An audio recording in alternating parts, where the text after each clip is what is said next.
Disney fans have had a lukewarm reception to Star Wars Galaxy's Edge since it first debuted in Disney's Hollywood Studios over in Disneyland.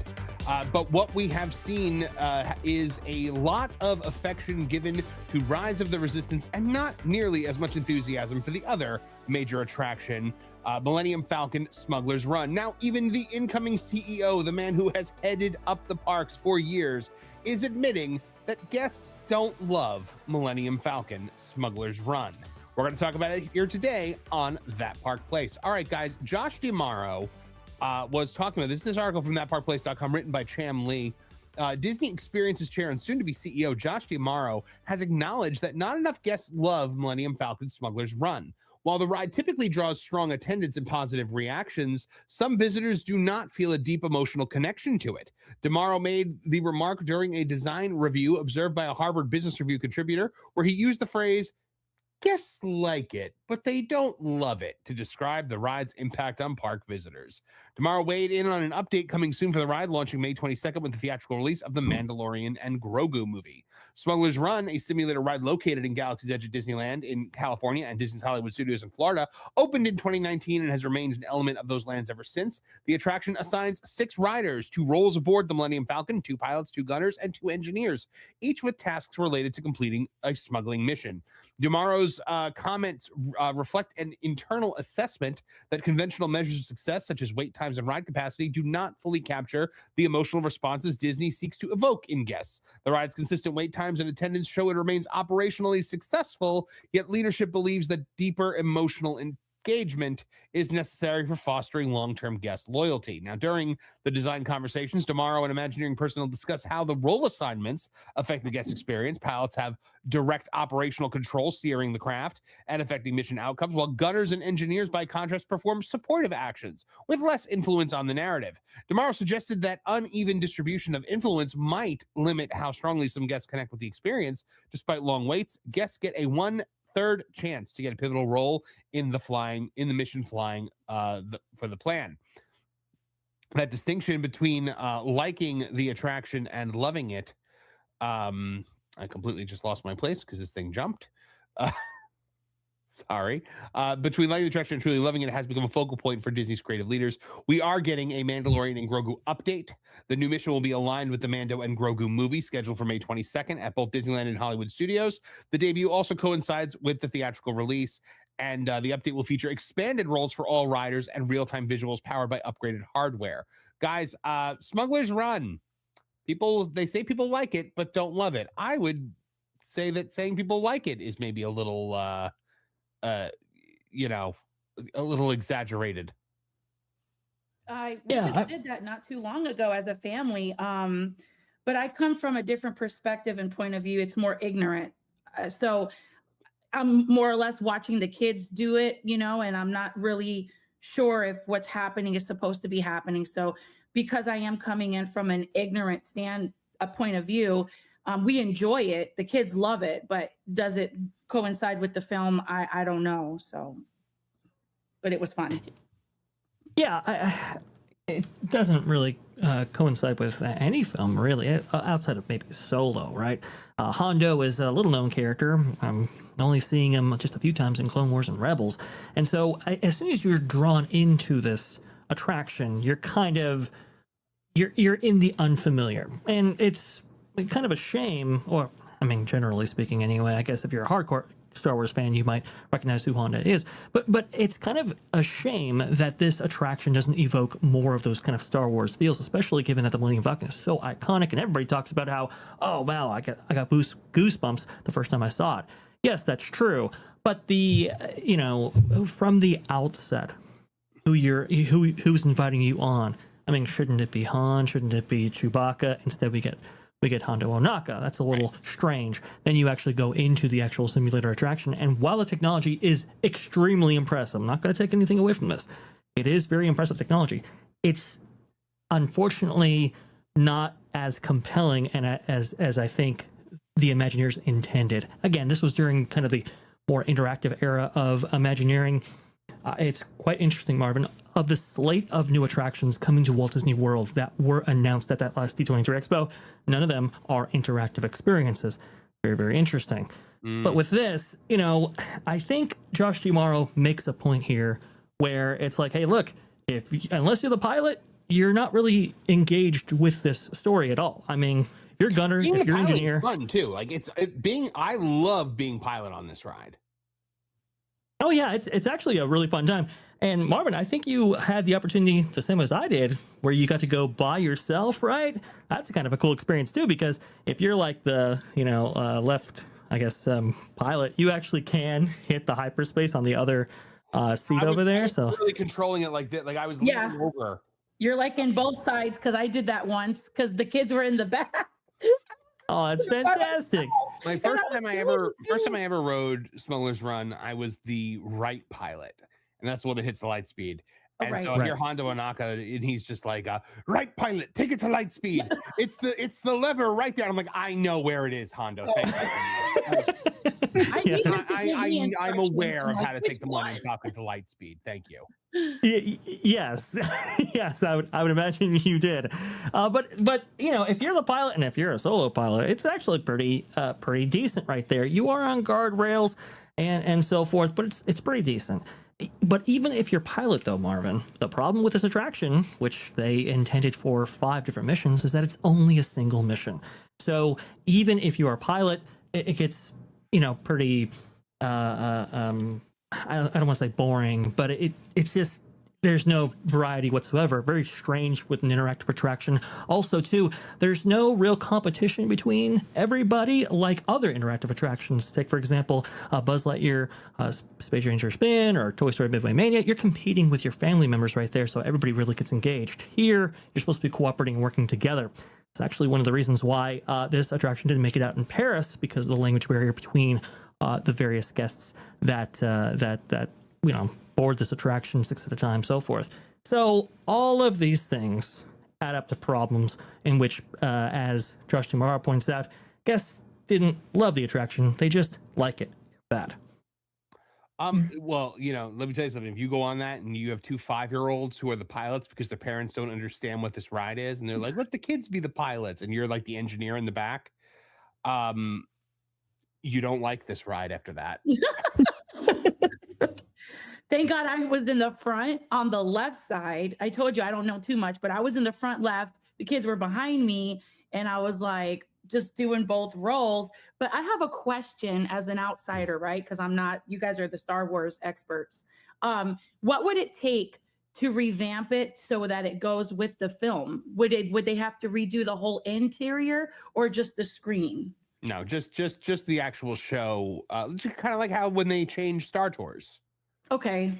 Yes. Now let me Hondo Ohnaka is not going anywhere. I'm sure in the Mandalorian version, he's still going to be the guy giving you the stuff. So here's the thing to point out: when this Mandalorian version happens, this is going to be Dave Filoni the ride, because Hondo Ohnaka is a Dave Filoni creation, and Mando is partially also a Dave Filoni creation. Mm-hmm. On top of these Dave Filoni creations that we've seen incorporated into Star Wars Galaxy's Edge, like Ahsoka, like Sabine Wren, and so forth. At least, at least at the Disneyland version. I don't know if those characters ever made it out east. But there's somebody. I don't know if he's Luke or not. Looks like kind of. I thought it was a guest dressed as Luke, and then I realized. Yeah, exactly. No, I mean, you make a fair point there, Marvin. I suppose if Dave Filoni is the head of creative at Lucasfilm, you know, hey, one less thing to change, I suppose, to update it for the new era. But it is something to be said about, you know, incorporating Dave Filoni characters. I think Lothcats actually play a big role in Star Wars Galaxy's Edge as well, if I recall correctly.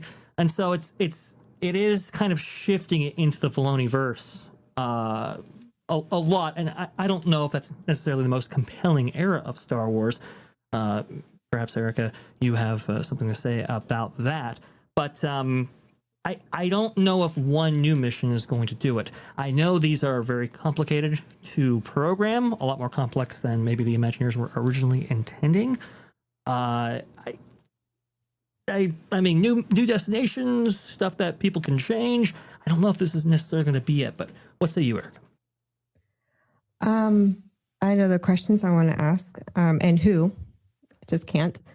I'm wondering though, because when they first had put this out there and the first time that we wrote it, I do remember thinking, okay, the concept sounds fun. It's definitely new. I have never seen anything like this done in a theme park anywhere else.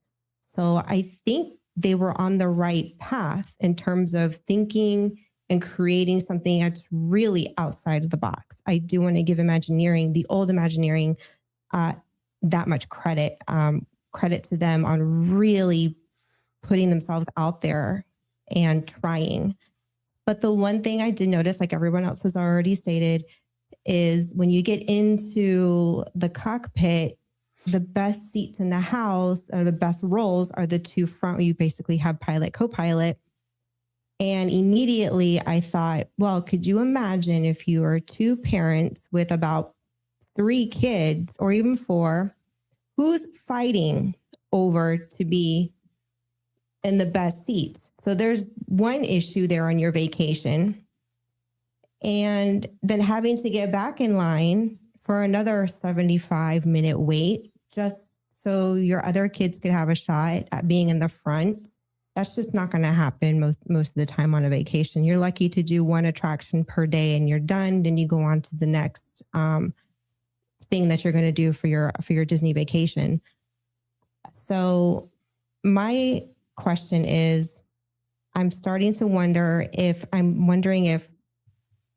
had they created this attraction to be, I guess I hate to say because it's going to be redundant in saying this, to be like Star Tours, where you're sitting but have an animatronic of Chewbacca, and you have to excuse my ignorance here on Star Wars. I'm assuming it's Han Solo. Is that the one? Yes, Han Solo is okay. the one that's piloting. Okay, having them Unless two it's Rey. animatronics flying that, like, kind of looking back and saying, "All right, come on, kids, buckle in, we're in for a wild ride," and then go and let the audience. Of this attraction was always you get to fly the Millennium Falcon. Yeah. I understand. I think, like I said, at the time, the concept was really outside of the box. It's one thing where it looks so good on paper, and the idea when you're sitting around that table, just brainstorming, it just sounds so great. But then once it's completed, you kind of realize, oh, wait, we didn't think about this, and this. And now these are the consequences. But it's so expensive to go back and really redo any of it. You're kind of stuck with what's in front of you to have to retweak and fix. Well, so I think that I find myself wondering what they're going to do to make the gunner position more fun. More fun. Because the gunner position is literally, you're just pushing a button over. Yeah, you're just pushing. You're just literally going like this the entire time. And I feel sorry for kids. I have to do that. Like, as adults, we can take it or leave it. Going to Disney with your kids is about them getting the experience more than yourself. And we're willing to sacrifice that, so our kids can have the best time. Mm-hmm. Sure. But I don't know. Well, you shouldn't have to do that, right? At least on this attraction. Yeah. Every single seat should be compelling. And they're just simply not.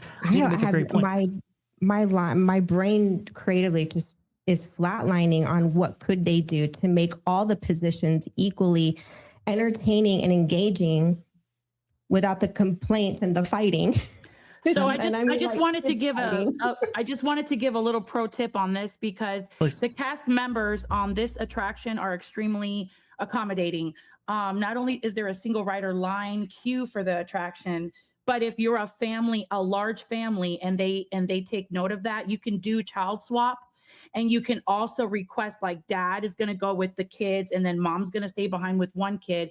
That way you can take turns, and there's a waiting area where they usually keep like the strollers and whatnot. So that's what kind of we did, but you have to be vocal and don't be afraid to ask. The worst they can say is, no, we're really busy today. Sorry, get back in line. But they are really accommodating. Okay, so this round, mom's going to go, and then you can do this and you can do that. Okay, this round, dad's going to go, and then the kids could do this. So it's not so much of a complicated thing and not much of a headache. I just did want to give that insight because we were just there a month ago, and it was really pleasant, and they were extremely accommodating. I'm just saying. Yeah. So I actually think being the engineer is not the worst. A lot of people think being the engineer is the worst because all you're doing is like harpooning, but it's actually not true. As the ship takes damage, your console lights up and you have to redirect the energy flow of the ship to repair it. Otherwise, the handling is worse for the pilots. Interesting. Yeah, I had not previously that's noticed one thing that I always point out is like I would much rather be the engineer than be the gunner. I don't know what they're going to do for the gunner. It can't be anything crazy because they're not having an extended period of downtime for this, from what I understand. Yeah. Well, yeah. I mean, this is in terms of uptime. This attraction looks extremely reliable. Yes. As compared to maybe like Rise of Resistance, for example. It is unbelievable how reliable this is. I suppose that's because of how it's fabricated, right? So this, if people aren't familiar, you're on a series of carousels. There's 2 of them, and each one of those has 7 pods or 7 cockpits of the Millennium Falcon. And there's 2 on the side, but we'll stick with the